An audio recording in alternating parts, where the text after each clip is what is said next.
بەهۆی بەردەوامی مەترسیەکان لەسەر ژیانیان و بوونی چەندین گروپی چەکدار و ڕووخانی خانووەکانیان و نەبوونی خزمەتگوزاریە سەرەتاییەکان ئاوارەکانی ناوەڕاست و خواروی عێراقی ناچار کردووە لە کەمپەکانی عەربەد بمێننەوە. سەرەڕای ئەوەی لە ئێستادا چەکدارانی داعش لە ناوچەکانیان نەماون، ئاوارەکان تەنها داواکاریان باشترکردنی گوزەرانیانە لە نێو کەمپەکان و هۆشداری بەلایەنە پەیوەندیدارەکان دەدەن کە بۆ وەرزی زستان و دەستپێکردنەوەی خوێندن لە قوتابخانەکان هەوڵێکی جددیان بۆ بدەن تا ئەوەی وەک ساڵانی ڕابردوو گرفتیان بۆ دروست نەبێت. بەتانیات دواشێک سۆبێ پێویستمان بە پێخەف و زۆپا و سوتەمەنی هەیە بۆ وەرزی زستان و بەهۆی ترسمان لە ناوچەکانی خۆمان لە ڕووی ئەمنیەوە و لە هەمان کاتدا ڕووخانی ماڵەکانمان ناتوانین بگەڕێینەوە بۆ زێدی خۆمان. بە پێی گوتەی بەڕێوەبەری کۆچ و کۆچبەرانی سلێمانی، ئامارەکانی گەڕانەوەی ئاوارەکان بۆ زێدی خۆیان سستە و بە ناچاری وەک حکومەتی ناوەندی لە هەوڵدان قەرەبووی ئەو خانەوادانە بکەنەوە کە لە جەنگی دژی داعشتا خانووەکانیان ڕووخاوە و زیانمەند بوون، بە ئامانجی ئەوەی ئاماری گەڕانەوەی ئاوارەکان بۆ زێدی خۆیان ڕوو لە هەڵکشان بکات.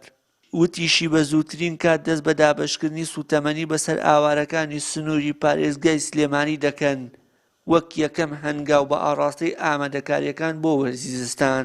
بۆ نمونە لە هەندێک لە پارێزگاکانە ماوەرانە خۆیان کێشەی کۆمەڵایەتیانە بۆ لە پارێزگای سەلاحەدین و لە هەنێک لە پارێزگاکانی تر لە پێشترە نازانین تا ئێستا لەم لەحزەی کە ئێستا قساکەین دۆخەکە ڕەنگە شتێکی تر بێ واسایی بوو بێتەوە، بەڵام پێشتر کێشەی حەشدی شعبی هەبووە. ئەم ماوەرانە نەیانتوانی ڕاستەوخۆ بگەڕێنەوە، هەندێک گرفتی ئەوەیان هەبووە.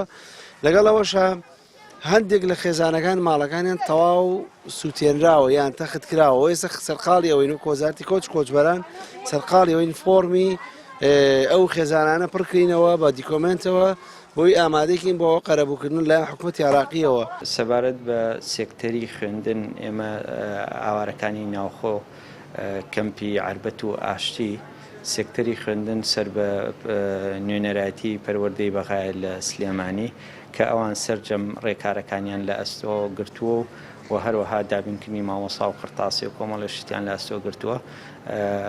هیچ گرفتێکمان نییە ئەم چەند ساڵانی ڕابردوو، ئینشاڵڵا ئەم ساڵیش تەسەورێکە گرفتێکی وامان نەبێ.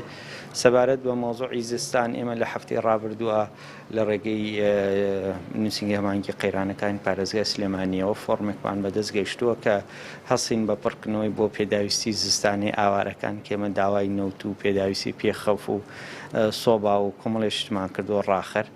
ناحەی عەربەد لانقەی بەخێوکردنی ئاوارەکانە بەو پێی سێ کەمپی لەخۆ گرتووە و دوانیان تایبەتە بە ئاوارە ناوخۆیەکانی وەک شنگال و ناوەڕاستی عێراق و کەمپی سێیەمیشیان تایبەتە بە ئاوارە سووریەکان و سەرجەمیان 22,500 خێزانی تێدا دەژین.